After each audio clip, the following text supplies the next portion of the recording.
الحمد لله وكفى وسلام على عباده الذين اصطفى أما بعد فأعوذ بالله من الشيطان الرجيم بسم الله الرحمن الرحيم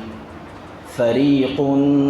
في الجنة وفريق في السعير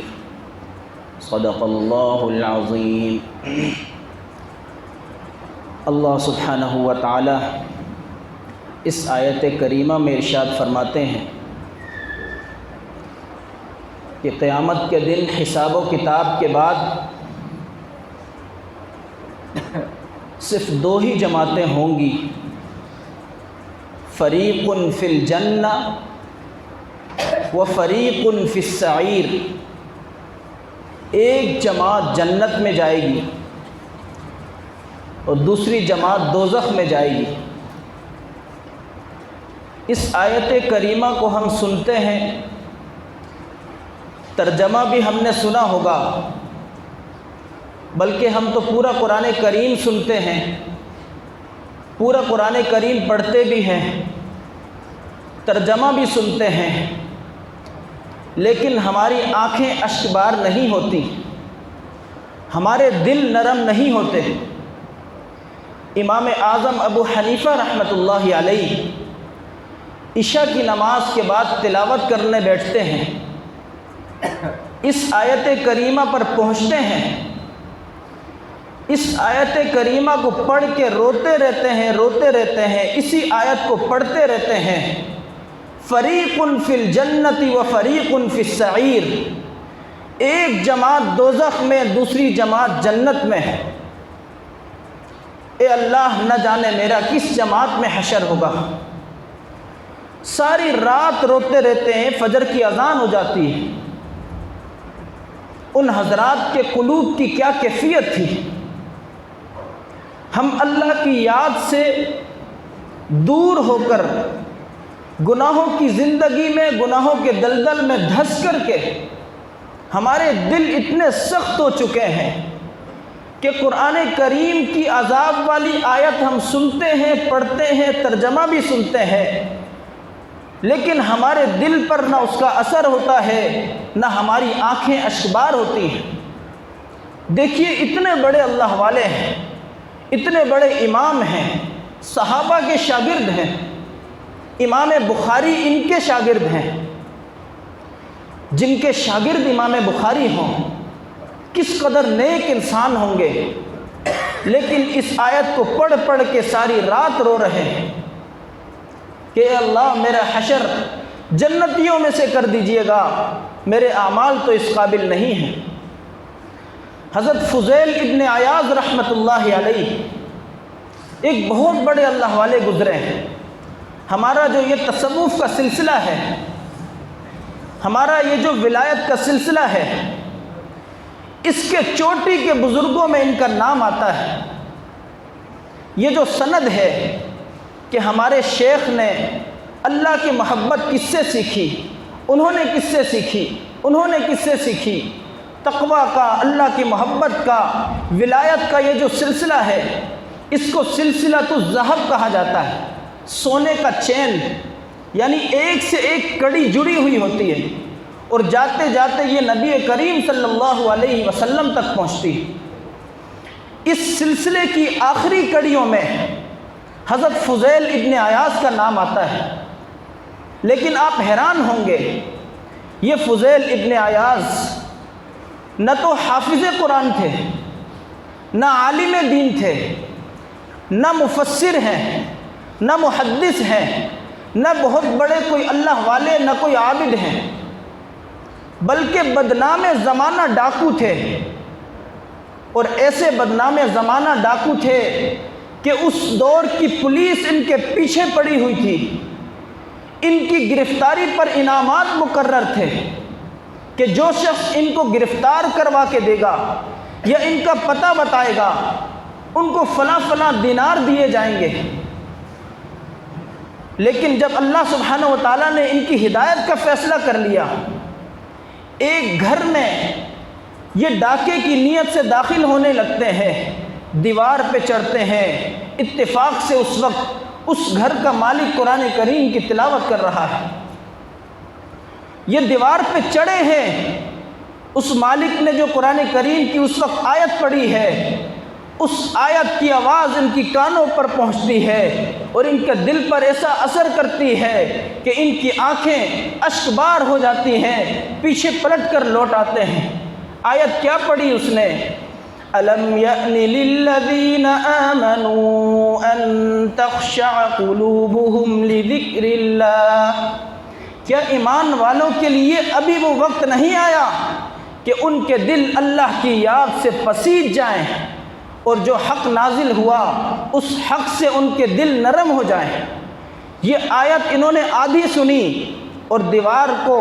پار کرنے کے بجائے پلٹ کر کے روتے ہوئے اترتے ہیں اور زبان پر یہ کلمہ جاری ہے کہ اللہ میرا وقت آ چکا ہے، میری ہدایت کا وقت آ چکا ہے۔ روتے ہوئے گوشہ نشینی اختیار کرتے ہیں اور اتنا اللہ سبحانہ و تعالیٰ کو رو رو کے مناتے ہیں کہ یا اللہ میں نے ڈاکو بن کر کے ساری زندگی اپنی آپ کی ناراضگی میں گزار دی، میں سچی توبہ کرتا ہوں۔ توبہ بھی کرتے ہیں، تقوی کا اہتمام بھی کرتے ہیں اور ایسا عظیم مقام حاصل کرتے ہیں کہ آج تصوف کی سند ان کے نام کے بغیر پوری نہیں ہوتی۔ ایک دفعہ ہمارے شیخ عارف باللہ حضرت اقدس حضرت مولانا شاہ حکیم محمد اختر صاحب رحمۃ اللہ علیہ سے ایک شخص نے کہا، حضرت میرا دل جو ہے بہت سخت ہے، میں پتھر دل انسان ہوں، مجھے رونا نہیں آتا اللہ کی یاد میں۔ تو حضرت نے اس کو جواب دیتے ہوئے فرمایا، ایک شعر پڑھا، سنا ہے سنگ دل کی آنکھ سے آنسو نہیں بہتے، سنا ہے سنگ دل کی آنکھ سے آنسو نہیں بہتے، اگر یہ سچ ہے تو دریا کیوں پہاڑوں سے نکلتے ہیں۔ اللہ اکبر، کیسا شعر ہے! اور اس چیز کو اللہ تعالیٰ نے قرآن کریم میں بھی بیان فرمایا ہے۔ یہود کی بدعمالیوں کا ذکر فرمایا اللہ سبحانہ و تعالیٰ نے، پھر اس کے بعد فرمایا کہ بدعمالیاں کرتے کرتے ثم قست قلوبکم من بعد ذلک، ان کے دل پتھر ہو چکے ہیں، سخت ہو چکے ہیں، کل حجارہ، پتھر کی طرح ہو چکے ہیں۔ اس کے بعد فرمایا او اشد قسوہ، بلکہ پتھر سے بھی زیادہ سخت ہو چکے ہیں۔ اس کے بعد اللہ سبحانہ و تعالیٰ فرماتے ہیں وَإِنَّ مِنَ الْحِجَارَةِ لَمَا يَتَفَجَّرُ مِنْهُ الْأَنْهَارُ، حالانکہ بعض پتھر ایسے ہیں کہ ان سے بڑی بڑی نہریں نکلتی ہیں۔ اس کے بعد اللہ تعالیٰ فرماتے ہیں وَإِنَّ مِنْهَا لَمَا يَشَّقَّقُ فَيَخْرُجُ مِنْهُ الْمَاءُ، بعض پتھر ایسے ہیں کہ جو اللہ کی یاد میں اللہ کے خوف سے پھٹ پڑتے ہیں اور ان سے پانی بہہ پڑتے ہیں۔ وَإِنَّ مِنْهَا لَمَا يَهْبِطُ مِنْ خَشْيَةِ اللَّهِ، بعض پتھر ایسے ہیں جو اللہ کے خوف سے لڑھک کر کے گر پڑتے ہیں۔ پتھروں پر یہ کیفیت طاری ہوتی ہے، لیکن میں اور آپ مسلمان اور انسان ہیں، ہمارے دل پتھروں سے بھی زیادہ سخت ہو چکے۔ پتھر تو گناہ نہیں کرتے، لیکن پھر بھی ان پر ایسی کیفیت طاری ہوتی ہے اللہ کے خوف سے۔ ہم تو گناہ کر کر کے اپنے نامہ اعمال کو سیاہ کر چکے ہوتے ہیں، لیکن پھر بھی ہماری آنکھ سے ایک قطرہ نہیں بہتا، کیونکہ ہمارے دل پتھر ہو چکے ہیں۔ حالانکہ اللہ سبحانہ و تعالیٰ کی بارگاہ میں آنسوؤں کی اتنی قدر ہے، حدیث پاک میں فرمایا یخرج من عینیہ دموع وَإِن كَانَ مِثْلَ رَأْسِ الذُّبَابِ، اگرچہ مکھی کے سر کے برابر بھی اللہ کے خوف سے کسی کی آنکھ سے آنسو نکل آتے ہیں، اللہ سبحانہ و تعالیٰ اس شخص پر دوزخ کو حرام فرما دیتے ہیں۔ ابن ماجہ کی روایت ہے۔ تو اللہ سبحانہ و تعالیٰ ہم سب کے دلوں کو نرم فرمائے، کیونکہ جب دل نرم ہو جاتا ہے تو ایک ہی آیات انسان کی زندگی کو پلٹنے کے لیے کافی ہوتی ہے، اور اگر دل سخت ہے، اس پر گناہوں کا زنگ چڑھ چکا ہے، پورا قرآن سنا دیں کوئی فرق نہیں پڑتا۔ حضرت عبداللہ ابن عمر رضی اللہ تعالی عنہ کی ایک روایت ترمذی شریف میں موجود ہے، فرمایا کہ یہ واقعہ اگر میں نے حضور اکرم صلی اللہ علیہ وسلم سے ایک دفعہ سنا ہوتا، 2 دفعہ سنا ہوتا، 3 دفعہ سنا ہوتا، 4 دفعہ سنا ہوتا، 5 دفعہ سنا ہوتا، 6 دفعہ سنا ہوتا، 7 دفعہ سنا ہوتا، تو میں شاید اس کو بیان نہ کرتا۔ 7 دفعہ تک حضرت عبداللہ ابن عمر، جو حضرت عمر رضی اللہ تعالیٰ عنہ کے صاحبزادے تھے، انہوں نے گنتی گن کے فرمایا کہ میں نے یہ واقعہ اللہ کے نبی علیہ الصلاۃ والسلام سے 7 مرتبہ سے بھی زیادہ سنا ہے، اس لیے میں اس کو بیان کرتا ہوں۔ پھر اس کے بعد انہوں نے یہ واقعہ بیان کیا کہ حضور اکرم صلی اللہ علیہ وسلم یہ واقعہ بیان فرمایا کرتے تھے کہ بنی اسرائیل میں ایک شخص تھا جس کا نام کفل تھا، انتہائی گناہ گار شخص تھا، اور ایسا شخص تھا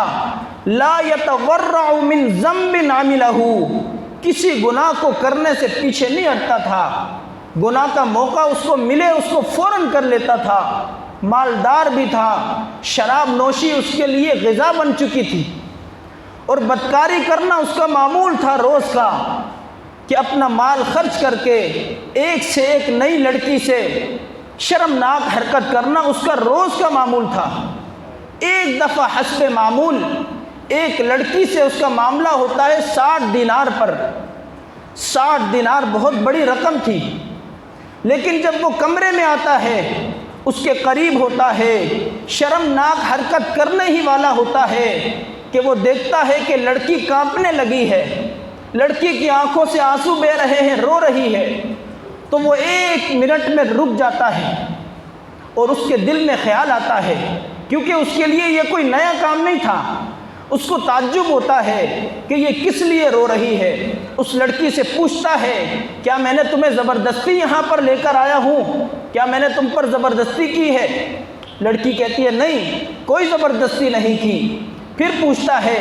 کہ جو میرا اور تمہارا معاملہ ہوا ہے اس پر جو میں نے رقم مقرر کی تھی تمہاری رضامندی سے، کیا وہ میں نے تمہیں ادا نہیں کی؟ لڑکی نے کہا بالکل کر دی ہے۔ پھر پوچھتا ہے پھر تم کس لیے رو رہی ہو؟ یہ ترمذی شریف سے سنا رہا ہوں۔ لڑکی کہتی ہے میں اس لیے رو رہی ہوں کہ ساری زندگی کبھی میں نے یہ گناہ نہیں کیا، کبھی میں نے اللہ سبحانہ و تعالیٰ کو ایسا ناراض نہیں کیا، اب جو میں ناراض کرنے والی ہوں، اور مجھے میری غریبی نے، میرے فقر و فاقہ نے اس پر مجبور کیا ہے۔